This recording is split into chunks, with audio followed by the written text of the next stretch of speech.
So for her connection and purposes while she's attempting to connect here, I'm going to go ahead and I'll record our session if that's okay with you. Okay. And then Yes. that way she can also go back and hear it because I don't want her to miss out on it as well. And I want you to know that she's obviously in tune to the process. She's gone through it already with other candidates, but in the sense of at a distance, it's a little Right. different. So, Right.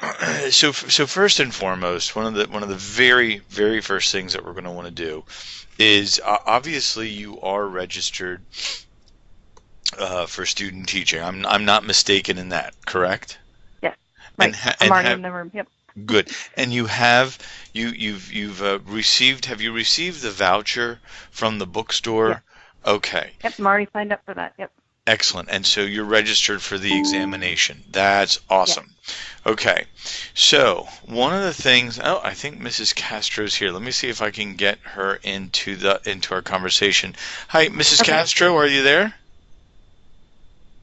I am. Can you hear me now? Yes, we can. Hi, good evening. How are you?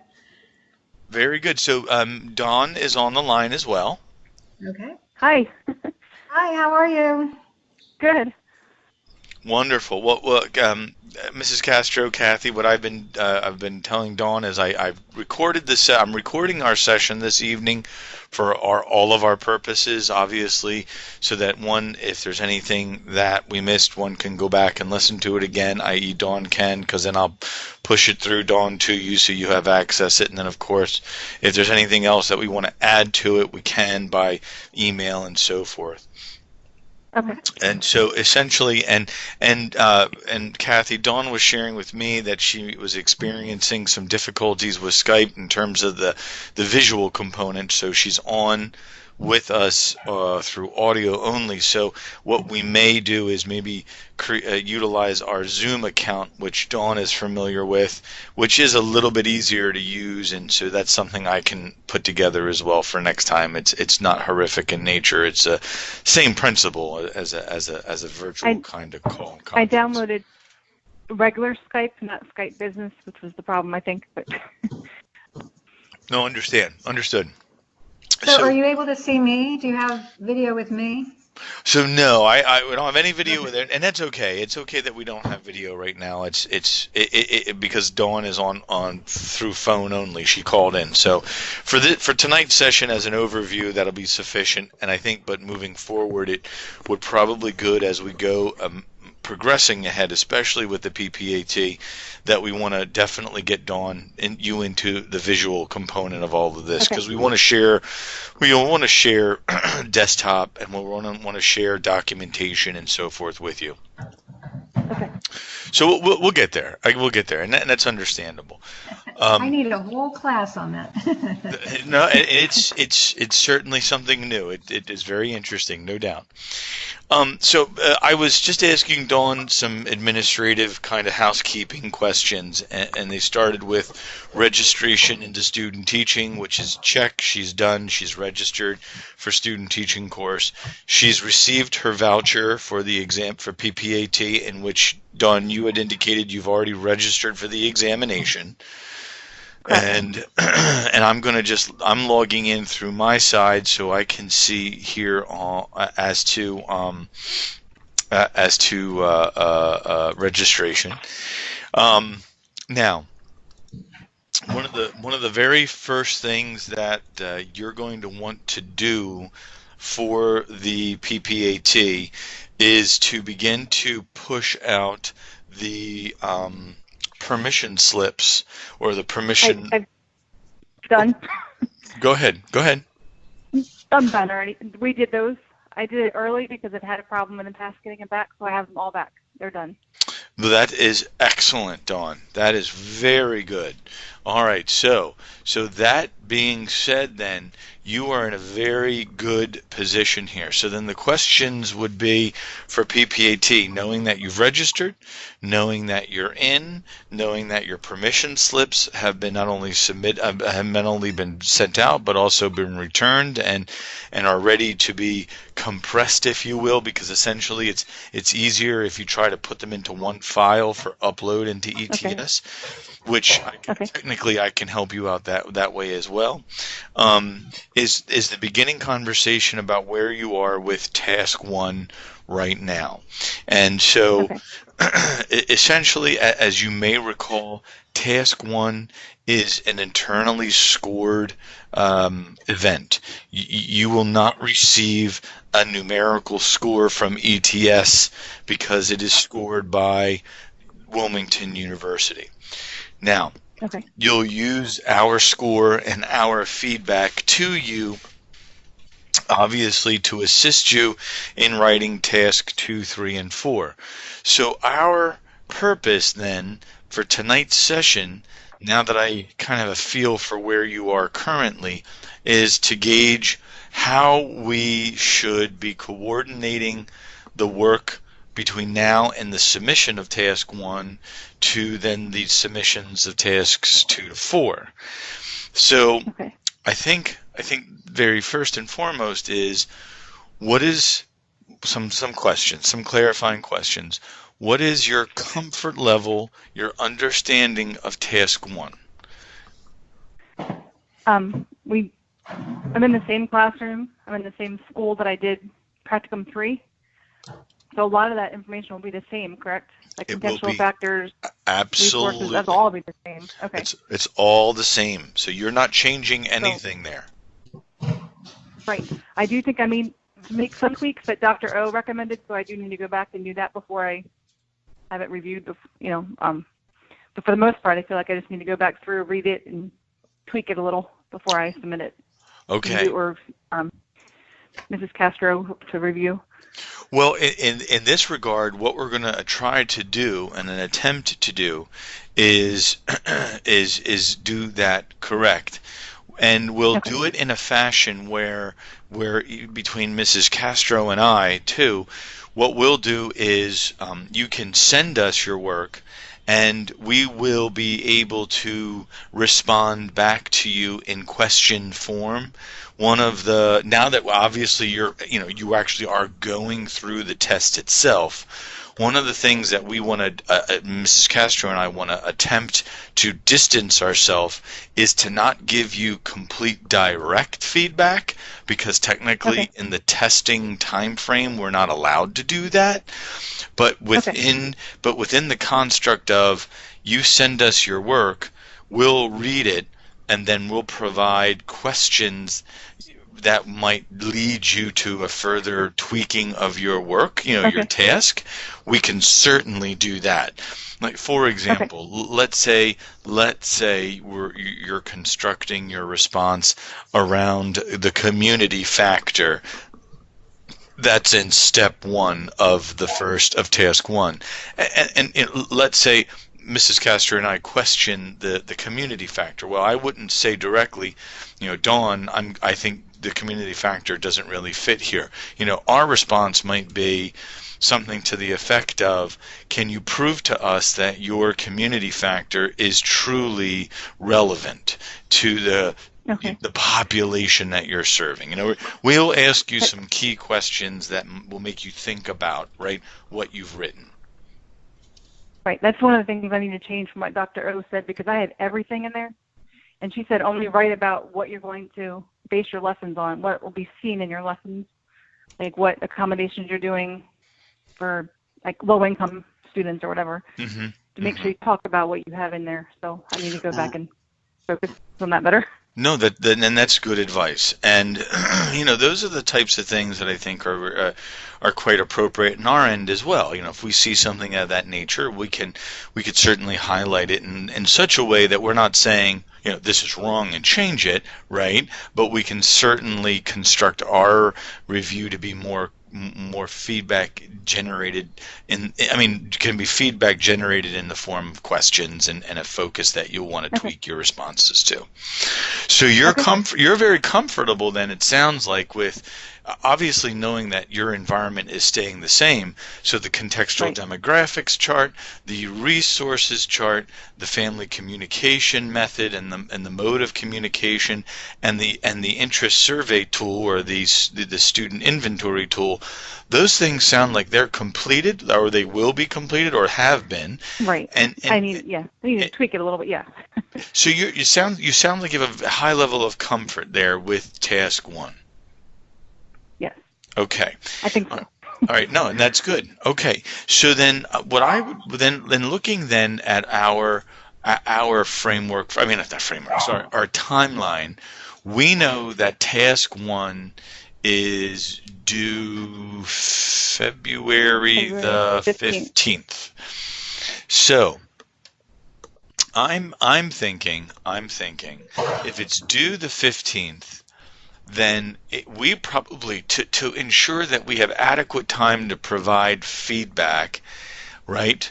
I would suggest that it would be between today, which is the 17th of January, to say sometime the first, that week of the 28th, maybe the 28th itself, you would email it to us.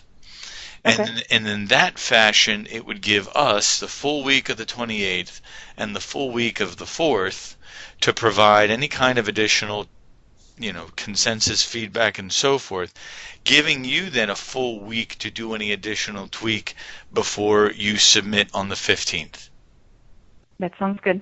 Now, with that all being said, right, we also know that our task 2, again, if I'm not mistaken, and I'm thinking about it, I may be, but if I say it the wrong date, I apologize. We're looking at tasks 2 and 3 in, I think, March the 14th, I think is the date.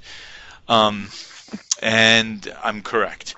So we really should be beyond your task 1, which is, again, it's constructed, you're just revising.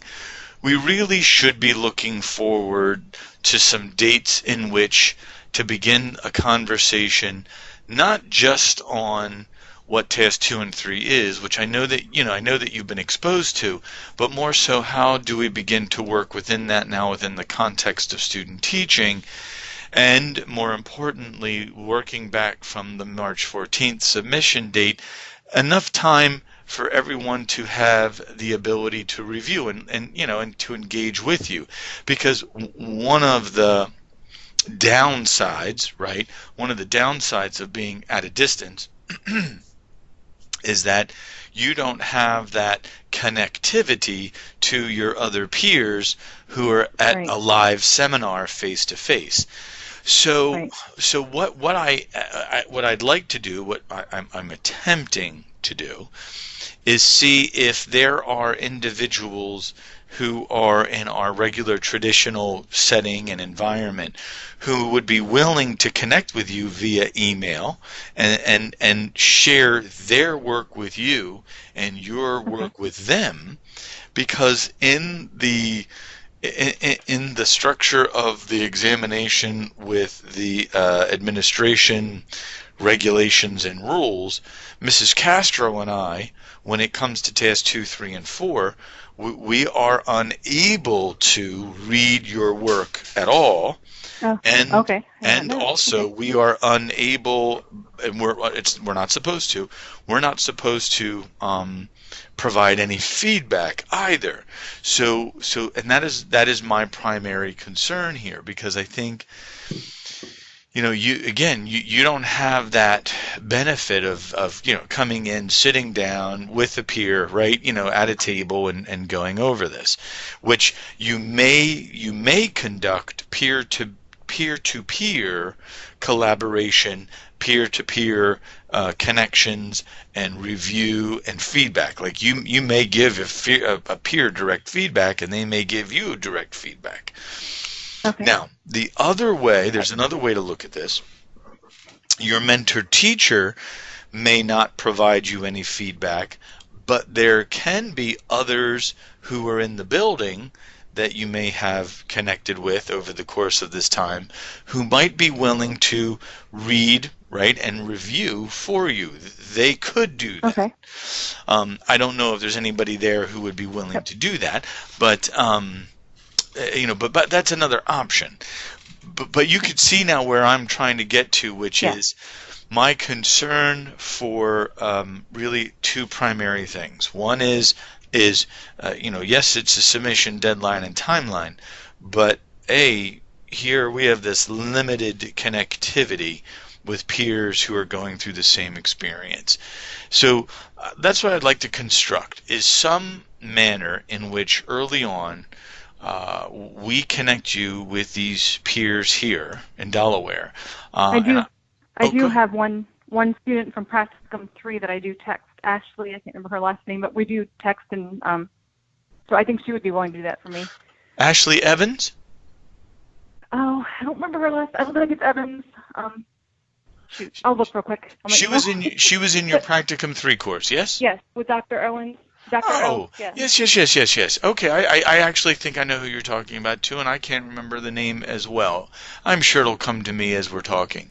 But that's a good thing. And she's student teaching this semester too, yes? Yes. Oh goodness! Now I've got to look. I'm trying to look too. Okay.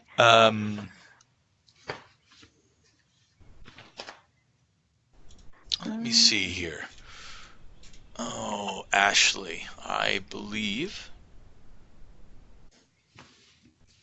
Let me look at student teachers. Because that's a very good idea. If you and her have stayed connected, so to speak. Ashley Timmons or Ashley Schotter? Sauter. Well, the second one, I think. Yes. Yes. I was trying to look up too. Special education, I think. Yes. Yeah. Yep. That's Ashley. Ashley Schotter. Yes, she's a good resource. Okay. Yes.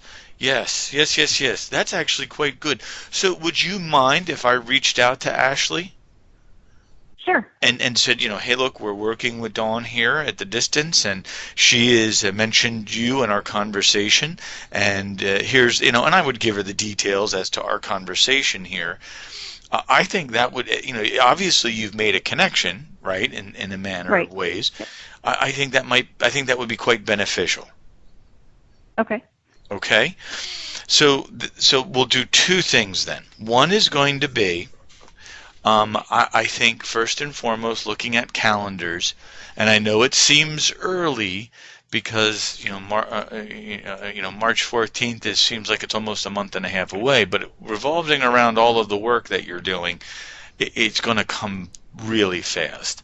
So I think one of the things we should do is that week of the 28th feasibly, or maybe the week of February the 4th, we set up an opportunity to meet again virtually, and we of course between now and then you'll bring up test 2 and 3, you'll review it, go over it, connect to what's responsible for task 2 and 3, and then during our next this next meeting, we would dive into task 2 and 3, in which you would say, I have questions about this. I'm concerned, I don't know how to access this. A good question might be around the data that one has to retrieve, the baseline data. Okay. So I think it would be a good opportunity then, if we do this early on and have this conversation early on, that then you're beginning to construct and collect the evidence that you need for the response, and you are also planning in advance the lessons that are connected to the tasks 2 and 3 themselves, because you're essentially picking a lesson that you will teach in the future, and that lesson you must be able to have preliminary or pre-data or baseline data on the children that is directly aligned to the standard in which that lesson is built. So Okay. in a manner of speaking, you have to plan ahead so far so that mid-February to late February, you already know the lesson, or maybe two of them, because you might want to select two just to be safe, that you know you're going to be teaching. So that means connecting with your mentor teacher now and saying, by mid-February, I need to pick one or two lessons. I need to have these lessons, but more importantly, I need to know what standards are associated with these two lessons.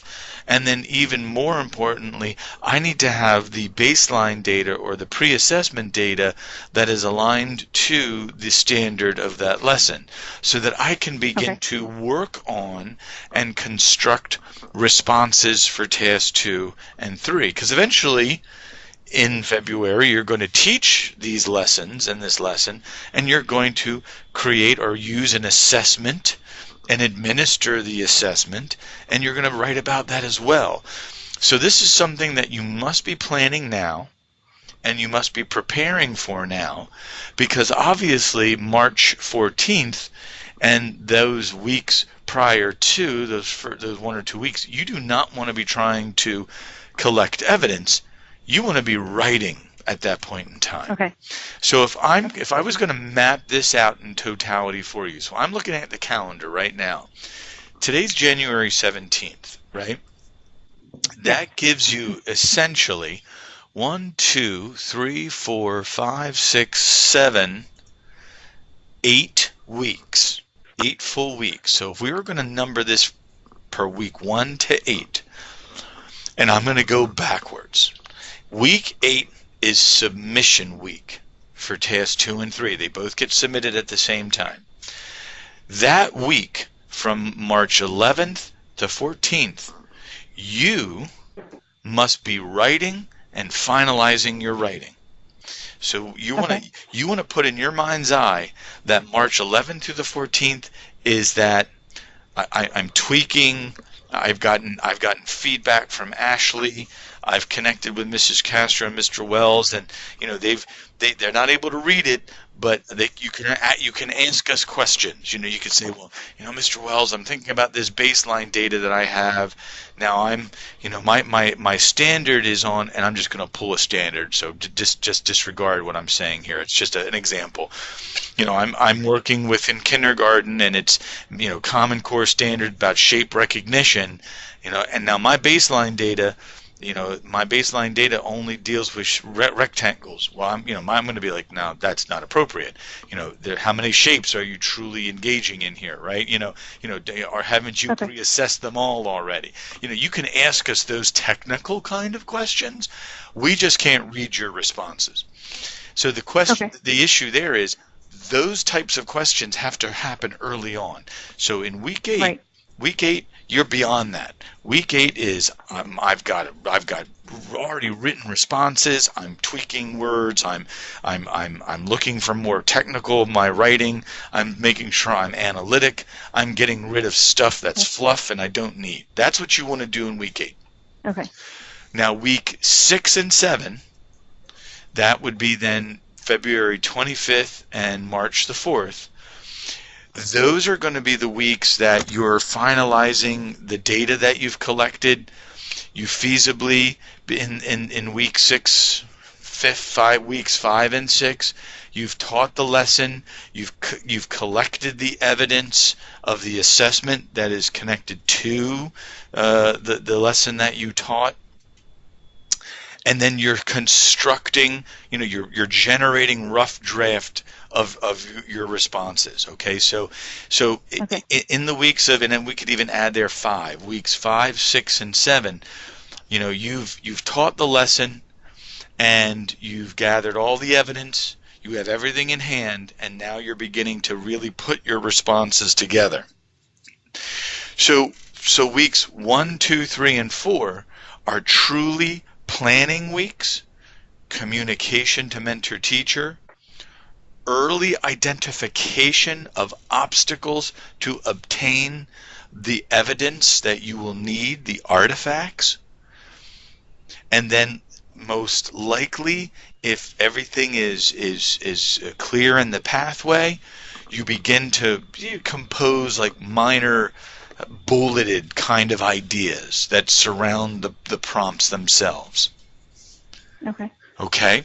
So, looking at that, you and Mrs. Castro and I really do need to connect either the end of January here or that first week of February, or in that timeline of the 28th to the 1st, if we all can do that, to really engage in conversation around task 2 and 3, and for you to have dug deep into those tasks, meaning you've read the rubric and you've reviewed the 2 rubrics, task 2 and 3 rubric.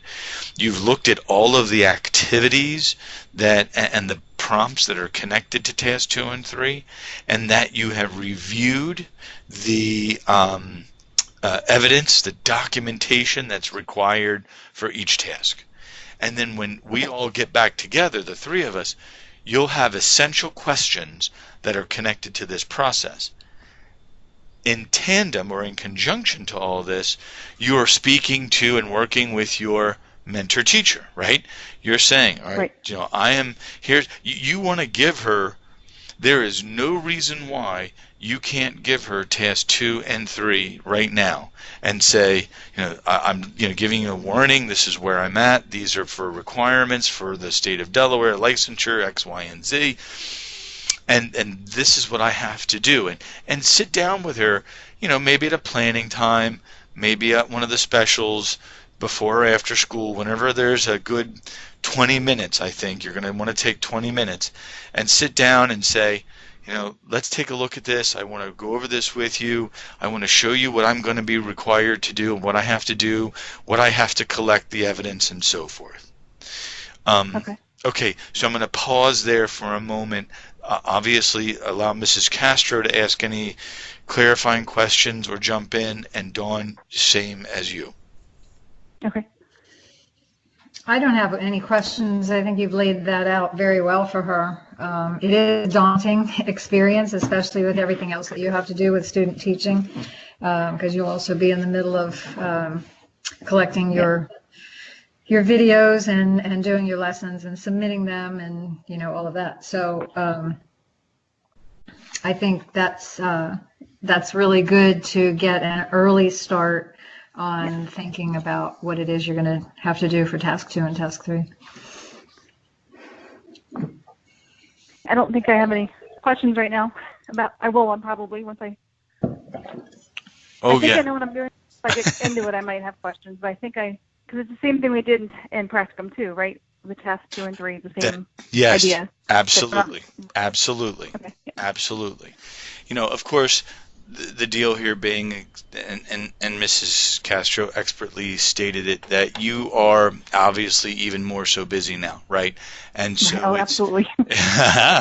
So it's really truly planning this out, getting on the calendar, putting that timeline down, really emphasizing how this is all going to shape up, if you will, because what we want to also integrate into this conversation, and I know that task 4 and the deadline of April 11th seems even farther away, but it's so very much like what we just did. I could go back and say April 11th. I could say week 8 for us, March 11th through the 14th. Then I could continue on and say week 9, 10, 11, and 12. Week 12 is when you submit, task 4. So in all actuality, when you and I and Mrs. Castro, next time we connect and we're going to talk about task 2 and 3, and we answer your essential questions, it's time for us to go, okay, let's take a look at week 12 here, and let's take a look at April 11th, and let's plan a few more weeks in advance, because it's going to be an entirely new lesson that you're going to want to work on.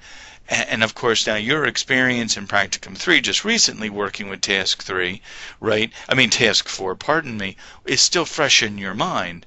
But the Right. idea here being, it's going to be another lesson. It's something that you're going to want to plan out in advance for. So really, really, the way that we're doing it here is this idea of thinking it on a timeline is going to help you. It really will. Right. Okay. So with that being said, let me summarize a couple of little things here that we're all on the same page, and I know I'm going to be repetitive, so please forgive. We're registered for student teaching. We're registered for the exam. You're comfortable with task 1 in terms of the evidence, the artifacts, the documentation, as well as the composition of the responses, which you have already done and you're tweaking. We've identified a timeline between now and March the 14th for Task 2-3 submission. And, of course, we want to now solidify, now that we're all online, what might be the best day to reconnect to talk about Task 2 and 3. So I think that summarizes everything, yes? Yes. Okay. Yep. I think so. Yes. Oh, okay, good. So we're all online right now, and I brought up my calendar, and I'm looking at the week of the 25th, February 25th. So I know that on my calendar, I could certainly, absolutely do Tuesday evening, Wednesday evening, or Thursday evening. The 26th, the 27th, or the 28th. At the same time, 7:30? If that works for Mrs. Castro, and if that works for you, Dawn, I am willing to be flexible and can alter that as well. I'm just throwing out some dates right now. Okay, at that time it doesn't matter because my kids' soccer games will be over by then, so it won't matter at that time of night. What day it is. I can do any of those days. The 27th and the 28th are better for me. Super. Okay. Well, Kathy, which one is best for you then? Well, all three are good for me. Dawn, all three sound good for you. So yes. Would you prefer Wednesday or Thursday, Kathy? It matters not to me.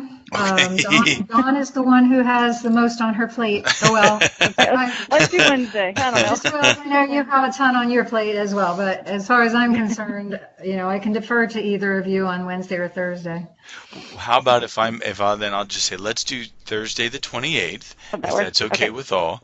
I'm going to generate another invitation, so to speak, but this time I will not do it in Skype. I'm just going to send out an invitation reminder, if you will, to both, and then what I will do is send out another link on Zoom as we get closer, so that Dawn, you have more access to that, and Kathy, if you were able to log into Skype and do what you're doing, then Zoom will be like just riding a bike.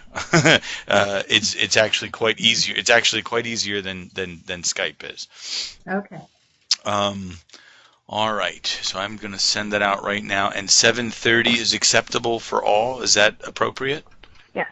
Yes, that works well. Excellent. Okay. All right. Okay, and finishing that. So task 2 and 3. So then I think, not to add obviously more homework here, Dawn, and I don't want you to consider it that, but I think you could categorize this as maybe next steps. How's that sound? So okay. One is, you're going to want to connect with Ashley again, and I will do the same, right? I'll send her a little note saying, Ashley, I was in touch with Mrs. Dawn Coleman. I understand that you know her, something of that nature. I'll text her. I text her. she texted me this weekend. Wonderful. We text, so. Oh, that's wonderful. Good. That's very nice, and it's actually nice to have that, because I think it's good to have supports that nature during student teaching. You're going to need someone to bend an ear, so to speak.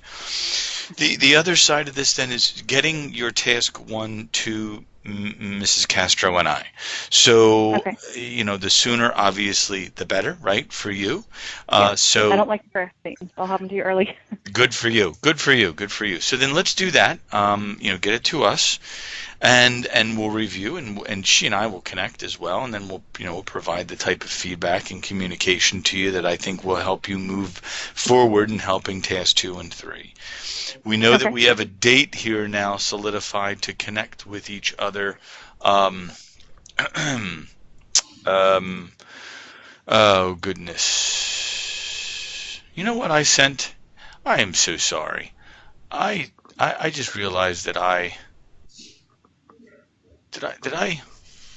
Oh, no, I'm looking at my calendar here. Did I send the wrong timeline to all of you? For today? I No, have the for I have the 28th at 7:30. is that Oh, I didn't get that yet. Sorry. all right? That's yes, because submission 15th. Right, that's right. Yeah, February the 28th, because we know that March the 14th. Is that going to? No, that's not going to work, is it? What am I thinking? That's too late. Hold on for one moment. I'm so sorry. I may have. So we really should be. It really should be. I am so sorry I did that. I'm going to have to That's okay. rescind that. I'm sorry, Kathy. I apologize. I'm going to rescind that. I very much apologize. You'll get a little email from me that'll cancel that. It shouldn't be February the 28th. That would be much too later in time frame. This needs to be relatively sooner than that, obviously, for our task 2 and 3 conversation. So I'm so sorry. I don't know why I was looking at it in that way. We should really be connecting regarding task 2 and 3 the first full week of February. That's February 4th, 5th, 6th, or 7th, quite frankly. And so I apologize, Mrs. Castro, and I apologize, Dawn. Please, I don't know what I was looking at there. Because what we want to do is have those questions to you. I mean, Dawn, you want to have those questions to us early on so that you can Right. begin to construct and write and compose and collect.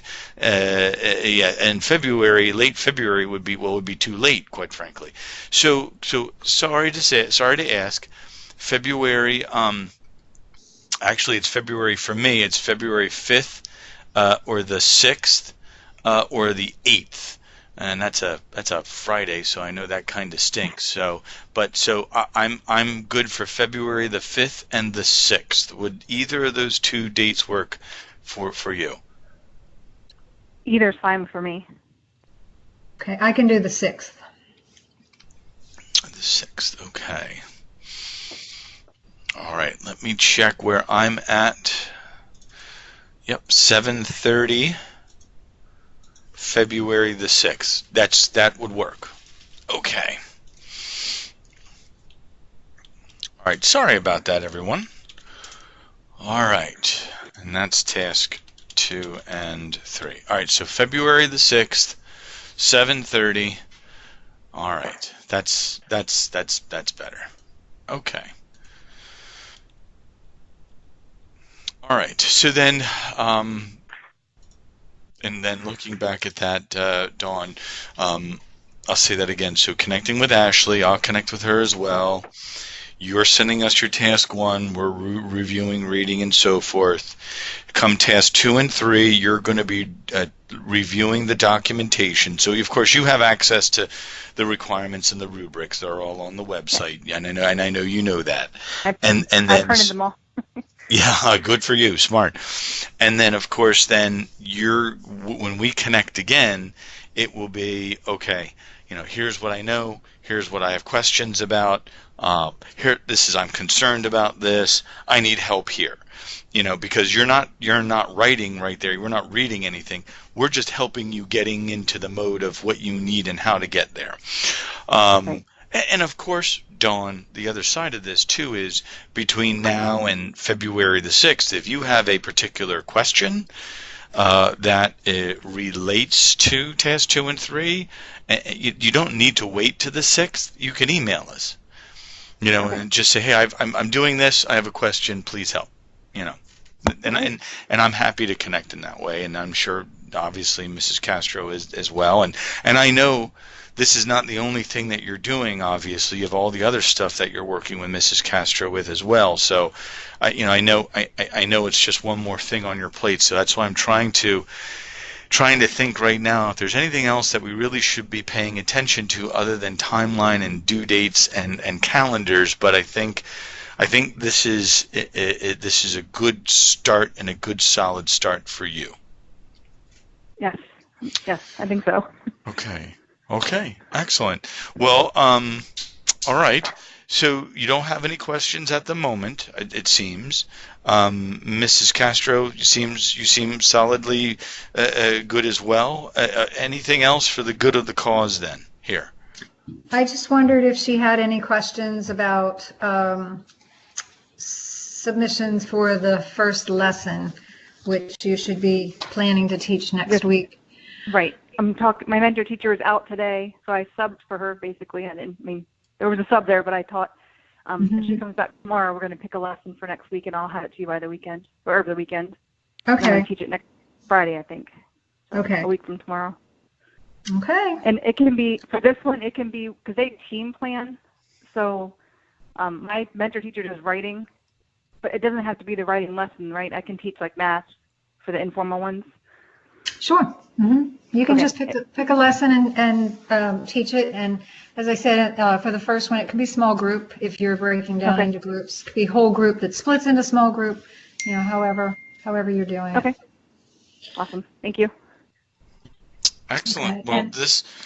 And Yeah, Mr. go ahead. Wells, just Yes. so that I can start to access her on TaskStream, she needs to connect with me at some way on TaskStream, right? She needs to. Correct. Yes. So Dawn, what I would suggest doing is when you go into next time you're in TaskStream, in the next day or so, if you would please, and the best way to do this is under your student teaching category in your program of study.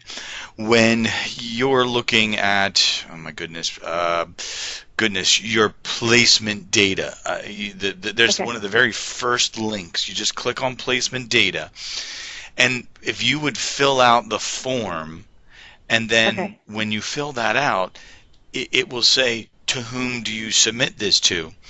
If you submit it to Mrs. Castro, which with Mrs. Castro, don't worry, you don't have to do anything with that. I can retrieve that information no matter whom Dawn submits it to. But Dawn, if you submit it to Mrs. Castro, then Mrs. Castro will have then access to you in TaskStream. And that way I do need to do multicultural survey thing. Actually, told me about that. I didn't know about that. So, okay. Yes, please do that as well. Yes, and just it shouldn't take you that very long to do that. And you submit it to Mrs. Castro. Again, Kathy, you're not submitting. I mean, you're not scoring that, Kathy. It's not necessary to do so. We will pull that and generate it and get it out and do that. We do that. But by you, Dawn, submitting it to her that way, then Mrs. Castro has access to you and your account via TaskStream for when you begin to submit your other items, such as your observations and so forth. So on Blackboard, under my student teaching and placement assessment classes, I won't have anything under there this time, right? I don't need it going there. Correct. Okay. We don't use Blackboard in student teaching because everything is... Make sure I wasn't missing something. Oh, no, you're fine. No, it's a great question. Everything is generated in TaskStream. Okay. And of course, it's not that you have to worry about this right this moment, but remember that you also want to make sure that you are updating your professional responsibilities growth form. Oh, okay. And by doing that, because in student teaching you'll be finalizing it with Mrs. Castro, meaning You can go in there today and enter in some information. Make sure you timestamp it. Say, today is 1/17/19, and then you enter in your information. But please know that you're not submitting it to her for final scoring until the end of the semester. The end of your experience. But you may certainly go in there and begin to update as you go along during the student teaching experience. The philosophy of education too, or just professional responsibility? No, just the professional responsibilities. Okay. Yeah, the philosophy of education, that was finalized in Practicum 3. Okay, good. Awesome. Okay. All right. Okay, and you understand the process for the 10 clinicals, so to speak, that you got that document, right? I did get the document. Yep, I was, yes, and I was going to do it weekly. Right. That way I have an extra amount. Okay. That's a good plan. I think staying organized is so important in this process because you have so many things that you have to stay on top of at the same time. Yeah. So making yourself a little roadmap so that each week you know what tasks you need to accomplish. That's what I have to do. Week 5.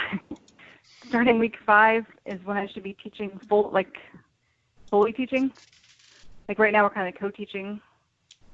Mm-hmm. I wasn't sure. She's had student teachers before from different colleges, so it's different this time for us. So she wasn't sure exactly. Right, and I think, Mr. Wells, I remember us in seminar having a conversation about there's been a shift from you take over completely teaching while the teacher steps away. And it's more still, you're both still working together, but you're assuming more of the responsibility. But it's not so much, it used to be in days gone by that when it was the student teacher's time, then the mentor teacher kind of stepped back and didn't take any responsibility. But I think the philosophy has changed, Mr. Wells, if you want to. Sure. And Dawn, so the way to look at this and describe it, and I'm more than happy to communicate a general idea to your mentor teacher if she would like to have some kind of documentation or some kind of overview as well. Think of it this way. In the past, the idea of solo teaching time would be one in which you described, by week 7, 8, 9, something of that nature, you would be responsible for a whole week in the classroom without the mentor teacher. And that would be called solo time. Now, within today's construct of typical public school teaching with such high accountability, most public school teachers do not want to relinquish that type of control over the children, especially in the latter part of the academic year when they know that they'll be testing relatively soon, especially in April and March. And so what we suggest is more of a collaborative or a coordinated or a co-teaching environment in which... Go ahead. We work really good together, so we're already doing it. I mean, it's kind of nice. Like, she'll start something, and then she'll be like, oh, I have to go do this, and I'll just take over. So we work really good together that way.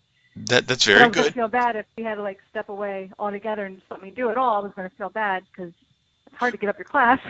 So one of the things that we suggest, instead of this whole block of time in which it's all solo by yourself, that you would identify and begin to identify, say, specific subject areas. Let's say you're given mathematics or science, and you're allowed to teach that. You take over planning and so forth, material resources, and you begin to teach that.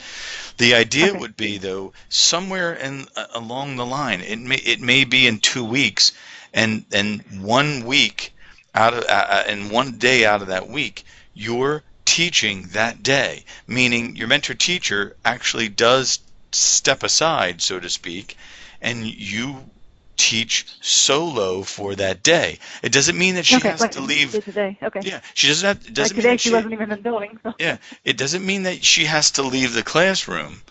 She certainly may stay in the classroom, but essentially you have taken control over all facets of that day, right?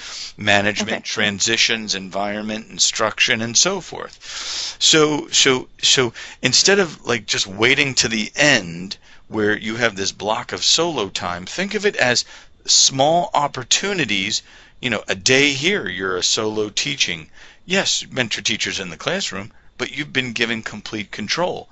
And then you have another week and another day, and it adds up as you progress along, giving you that opportunity to teach solo, if you will, to teach and take on that whole responsibility. But there's no reason for the mentor teacher to leave the classroom. What that does, though, is provide the opportunity for you to experience teaching, right, the whole process of teaching from beginning to end, but still have that opportunity for your mentor teacher to be present in the classroom. And then she can give me feedback as well. So. Exactly. And that's the other side of this too, which is the old model of student teaching used to be, the mentor teacher be like, yeah, this is great. My student teacher is teaching. I've got a week off, essentially. And that's not really what it's supposed to be. This idea of a collaborative, cooperative, co-teaching environment is exactly what you just said. If the teacher is still in the room, and let's say that there's a content area in which maybe you feel you have a challenge in, or there's an instructional strategy, Dawn, that you feel that you need more practice in, the mentor teacher being there, even though they may not be engaging in the process, can do exactly what you just said. They can observe, engage, and then provide feedback. And if they're not in the classroom, how are they doing that for you?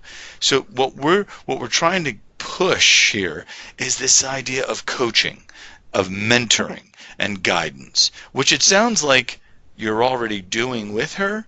Maybe the mentor teacher just needs, and I can send her some if you feel it necessary. I can send her some. I can just verbally tell her what you've told me. Yeah. She just wasn't sure.